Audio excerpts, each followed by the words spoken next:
Ahojte, ja som Rebeka a na dnešnej hodine tvorivých dielničiek si vyrobíme takúto čarodejnicu. Na dnešný návod si pripravte papier, nožnice, niečo na vyfarbenie a vaši pásku vo farbe klobúku, ktorú chcete, aby mala vaša čarodejnica. Ako prvé začnem skladaním papiera. Vezmem si horný roštek a celú túto stranu priložím na túto dolnú stranu. To, že ja mám papier pokreslený z jednej strany, vôbec nevadí, bude to iba trošku vidieť na klobúku. Keď to mám takto preložené, tak podľa tejto strany teraz odstrihnem. Keď už mám hotový štvorec, tak mám hotový aj prvý sklad, to je tento. A hore na tomto rošteku ho zložím ešte raz, aby som vytvorila špic klobúka. Toto spravím z obidvoch strán. Potom si papier otočím a tento trojuholník, ktorý mi tu ostal, dám takto dozadu. Opäť si to otočím a keď som naspäť na prednej strane, tak takto z rožku urobím ako keby štvorec. Takže otvorím toto okienko za roštek a snažím sa ho napasovať tak, aby bol ten klobučík rovný. Opäť si to otočím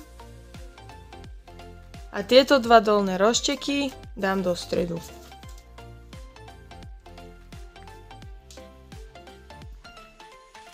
Posledný krok je, že urobím čarodejnici túto bradu, takže stále som na zadnej strane a urobím jej malú bradu. Tým, že to takto zohnem.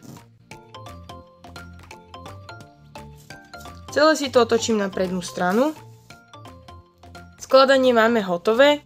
Už nám stačí len čarodejnicu ozdobiť a vymaľovať. Je úplne na vás, aké farby, farbičky alebo fixky budete používať. Popustíte úzdu fantázii a pokojne môžete spraviť aj fialovú tvár. Ja túto nechám takú telovú, lebo mám trošku žltý papier a vymalujem jej len vlasy a klobúk.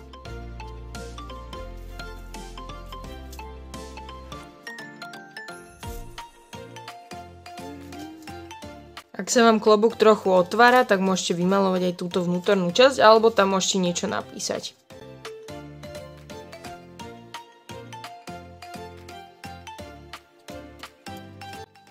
Nezabudnite nakresliť aj tvár. Ako posledné vylepšenie aj dorobíme túto časť klobúka tým, že urobíme z lepiacej pásky rovnú ranu.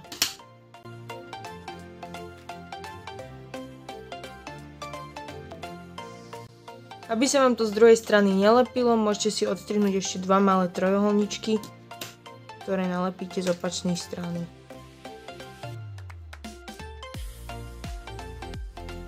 A vaša čarodejnica s tajným odkazom je hotová. Ak sa vám dnešné skladanie páčilo, nezabudnite mi dať like a subscribe, aby sme tvorili aj o týždeň. Ahojte!